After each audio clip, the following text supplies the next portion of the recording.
Yesterday, Sayadaw explained on 2 factors in order to arise Sammaditthi.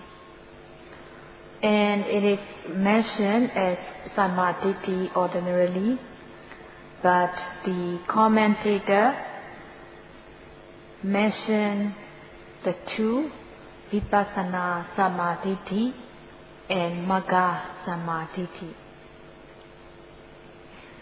Vipassana Sammaditthi is the kind of knowledge knowing the truth in the way they really are, in the way they really exist. When one observes things which really exist, one comes to know the truth about them. Knowing things in the way they are is called Vipassana Sammaditthi. If one observes something and knows correctly, this correct knowledge, knowing as impermanent suffering and non-self through Vipassana practice, is called Vipassana Sammaditthi. And the other one is Ariya Magga Sammaditthi, the knowledge associating with path knowledge is called Ariya Magga Sammaditthi. As the commentator defines Sammaditthi in the 2 categories, Vipassana Sammaditthi and Magga Sammaditthi, it shows that there are other categories of Sammaditthi. So the commentator explained other categories as well. There are 6 categories of Sammaditthi. The first one is Kammaskata Sammaditthi. It is the knowledge, knowing that good deeds bring good results and bad deeds bring bad results. So the correct knowledge that beings, that good and bad deeds are causing good and bad results. So this knowledge is called Kammaskata Sammaditthi. And the second one is Jhana Sammaditthi. When one is practicing mundane kind of jhana, the person knows the object of jhana as well as the jhana factors, increasing and decreasing. One knows these jhana factors. When the noting mind falls calm and collected on the jhana object, the mind is calm and tranquil. The mind will not be agitated by hindrances. The knowledge that is associating with this mundane kind of jhana is called Jhana Sammaditthi. And Sayadaw will not explain in detail about Jhana Sammaditthi because we do not practice jhana here. The third one is Vipassana Sammaditthi, knowledge knowing cause and effect, and the knowledge knowing the characteristic of impermanent, suffering and non-self. This correct knowledge is called Vipassana Sammaditthi. And when one knowledge becomes matured, one finally attains Ariya Magga Jnana, path knowledge. So the knowledge that contains in this Magga is called Magga Sammaditthi. Attaining Magga Jnana, path knowledge, one automatically develops Phala Jnana, fruition knowledge as well. And this fruition knowledge is called Phala Samadhi. After attaining Magga and Phala, one also gains Paccavekkhana, reflection, and this knowledge of reflection is called Paccavekkhana Samadhi. So these are the 6 categories of Samadhi. Among these 6, one does not have to work for the last 3, but one has to deal with the first 3. Among the first 3, Kammasakata Samadhi, one does not need to work for it especially.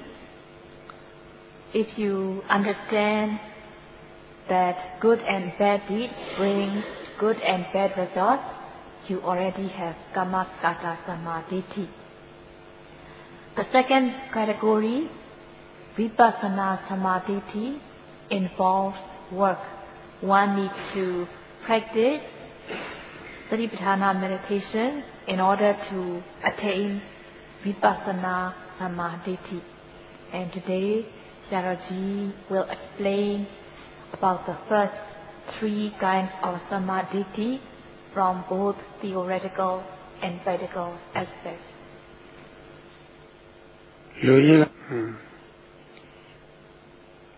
Samadhi means correct knowledge, and Vipassana Samadhi can also be called Vipassana.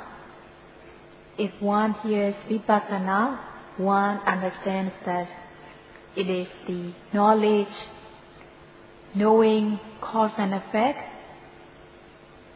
in various modes of impermanent suffering and non-self.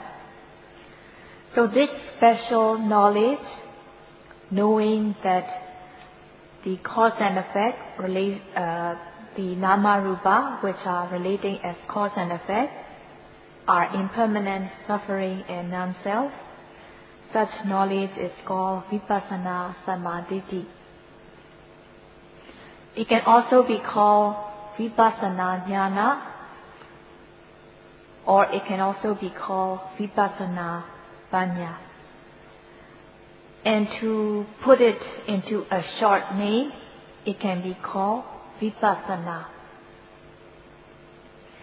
And the other one is Magga Samadhi.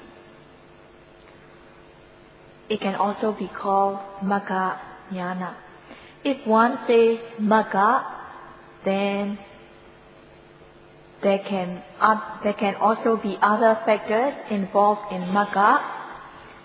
So to name it specifically, one can call it Magga Jnana or Magga Panya.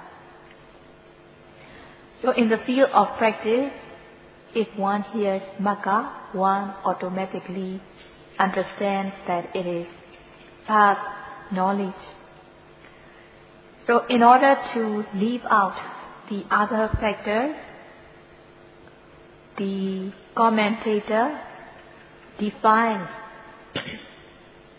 this Samadhi as Magga Samadhi. And when you hear Magga Samadhi, it means the knowledge consisting in Magga.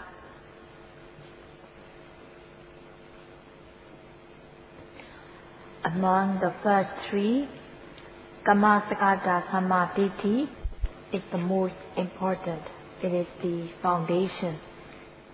The knowledge that beings have good and bad deeds as their own possession is called Kammasakata Samadhi. Good deeds bring good results, bad deeds bring bad results. Knowledge that good and bad deeds bring good and bad results is called Kammasakata Samadhi. Sayadaw gives an example. It is just like the knowledge that taking unsuitable food will harm one's health, and taking suitable nutritious food will be conducive for good health. Taking nutritious food with full of vitamins and minerals regularly at a correct amount will relieve the person from hunger, will strengthen the person, and it will bring good health. So if one takes nutritious, suitable food, one does not have to wish for good health or strength, but this result will arise automatically as one takes suitable, nutritious food. In the same way, the knowledge, knowing that good deeds by body, speech and mind, done with good intention, can bring good results. By performing pure, clean, gentle, lovable action by body, speech and mind will bring good results. And this is one's own possession. And by doing bad deeds by body, speech and mind out of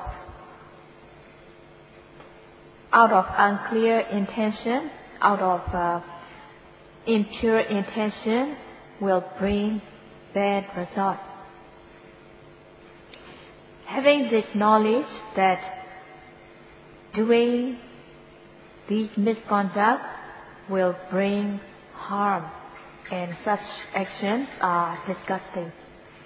So knowing that good and bad deeds bring good and bad results is called Kammasakata Samadhi, and it is very important. If one does not have this knowledge, one can commit misconduct by body, speech and mind, and thus one will meet harm. Lacking this Kammasakata Samadhi, one will also fail to commit good conduct.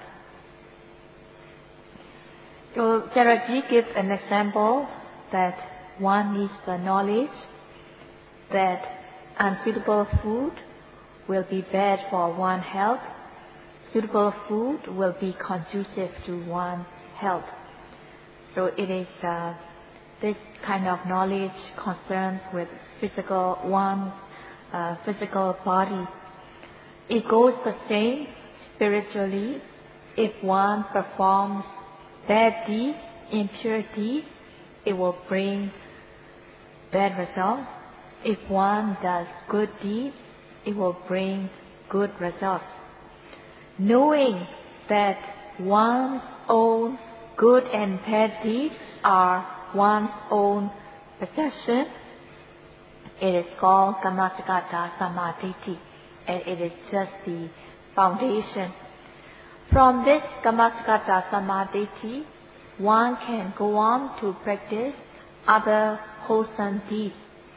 So Kammasakata Samadhi is just like a junction where one can proceed to other roads of other wholesome deeds.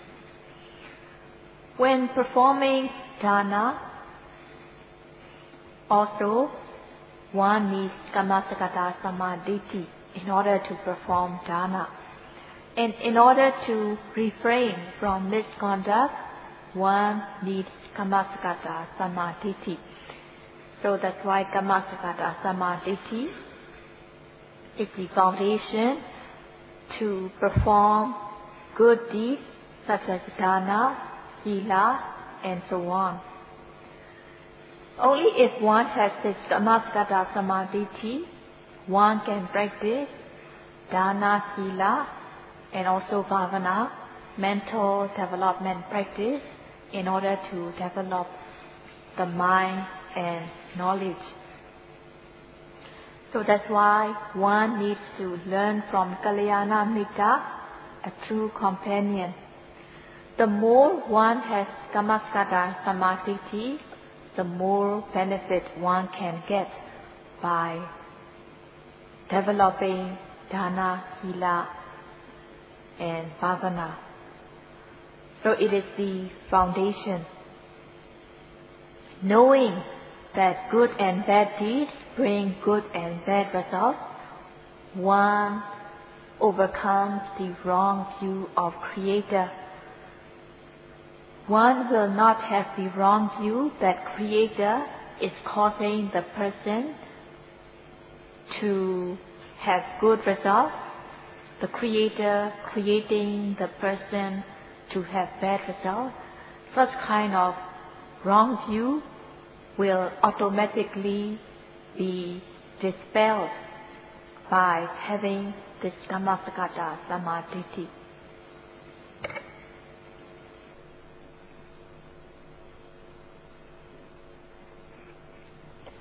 Chatterjee explained about the mind that is straightforward, that is of good intention. In order to have good intention, one needs to have this determination that I will let only wholesomeness to arise in every way.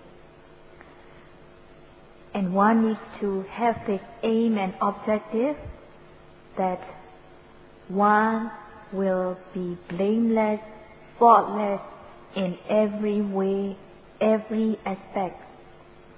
One needs to aim that one's body, speech and mind will be pure and clean. So this is the kind of determination, the aim and objective one should have.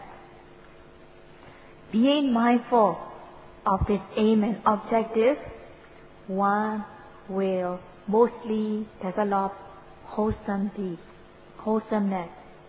So it is very important. For example, when doing dana, this kind of dana offering is a kind of deed that is blameless and faultless. When performing dana, one has this good intention, wanting to fulfill other person who is needy. Performing dana, one lets go of selfishness, one gives up the kind of greed on one's own belonging in order to offer to others so that others will be well. Wanting others to be well, one offers things, so she is offering things out of metta, loving kindness. Offering things with metta, loving kindness, one overcomes the hatred kind of dosa. And when performing dana, one performs this donation, wanting others to be free from suffering, wanting others not to be needy. This involves compassion. So offering things with compassion, one is said to be dispelling cruelty kind of dosa.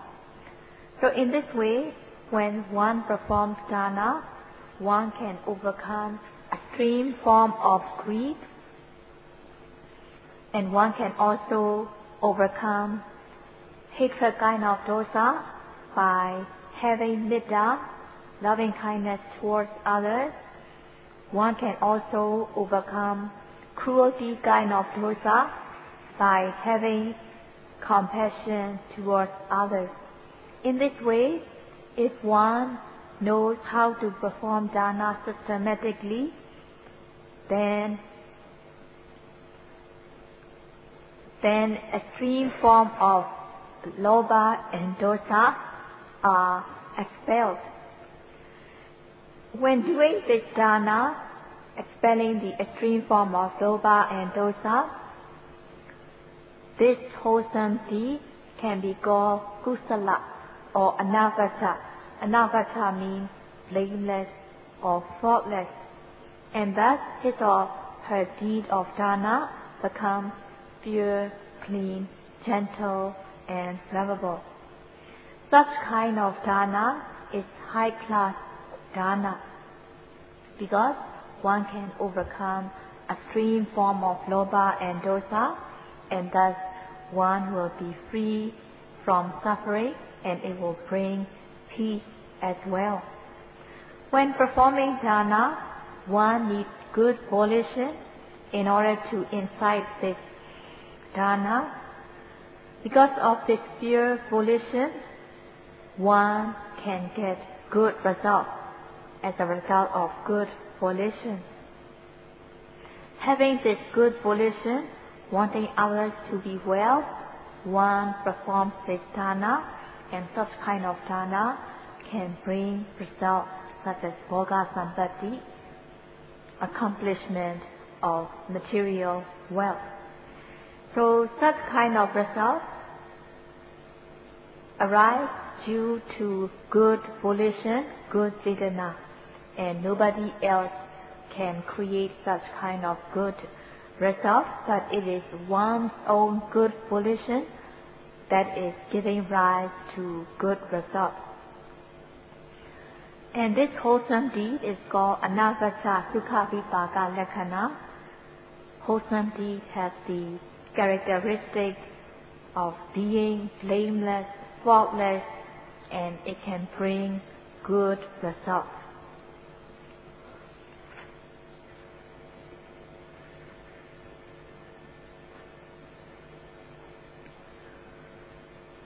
Wholesome deeds have two qualities.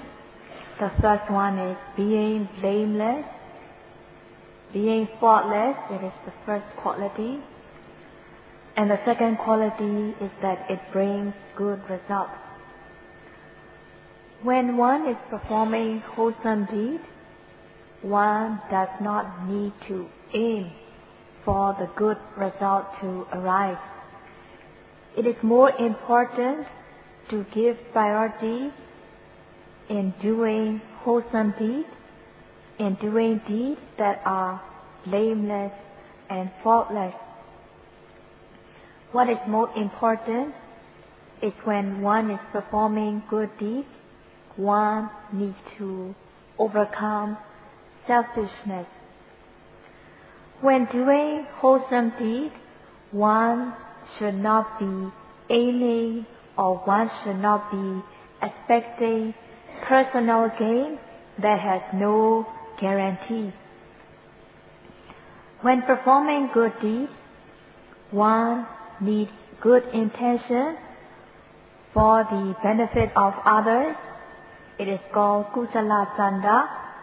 It is called wholesome wish. When doing wholesome deeds, one should not expect personal gain that has no guarantee. What one should aim for is the genuine peace and genuine kind of peace that is free from suffering. If one has new existences, being born in new existences, it can lead to suffering such as old age, disease, and death.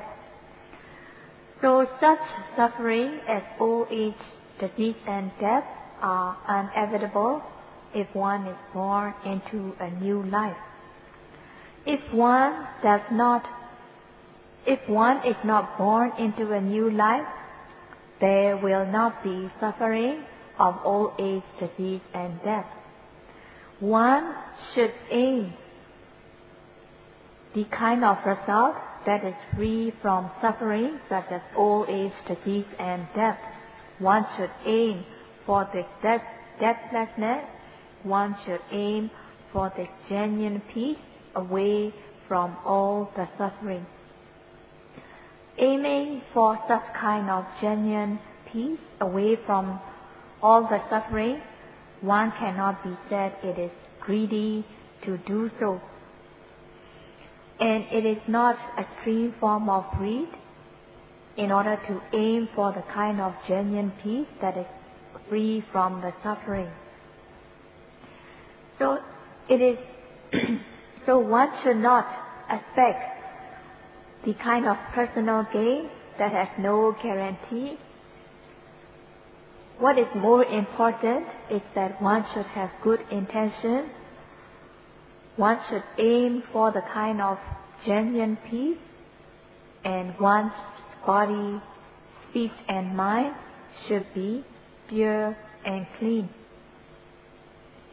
If a person performs wholesome deeds without aiming for personal gain, making one's body, speech and mind pure and clean, such kind of person is regarded as high and noble person. Other people will know the person as a good person. So in Pali it is called Parama. Parama is called a good, high person. The person good deed is causing the word or the name Parama to arise. Others will know the person as Parama, and thus the person's good deed can be called Parami, perfection. The definition goes, Paramasa Bhavo, the person's meritorious deeds are causing the name of the person as Parama. And when the person performs good deeds with a good aim and objective of attaining the deathlessness, which is away from all the new rebirth, having this good intention, his or her deed is done highly, and thus his or her deed is making the person considered as Parama by others, and thus his or her deed is called Parami. People who are low, they cannot do anything if there is no personal gain. Such kind of people, they want to do wholesome deeds only if there is something for themselves. Some people are doing good deeds with the expectation of fame, and such kind of deed cannot be called Parami, and such kind of low person, they do not deserve the name Parama. Only the person who has great loving kindness and compassion, who do not want rebirth, who are expecting genuine peace, being free from rebirth, such kind of person can perform wholesomeness that is high and noble. So such kind of deed is called Parami because it is the work or the deed of high people. So only people who are matured and high, they can perform such a wholesome deed with metta and karuna, loving kindness, compassion towards others. Such kind of high people, they perform wholesome deeds with good intention, and the deed of such person are pure and clean, and they bring results, good results. ကိုယ်ကျိုးမပါပဲနဲ့သူတစ်ပါးချမ်းသာရေးကိုဥတည်ချက် Mama ne Pithaya Kunosita Abu Manaya Paramiva. Whatever you may be up. The rubber must seem and made a clue not have you a due Manaya. Hari Parami Kora, that Loyama.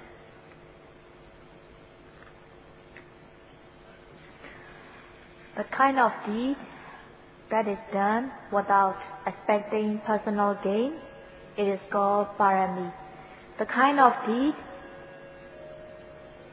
wishing for the kind of deed the kind of deed that will lead to the welfare and benefit of others is called parami.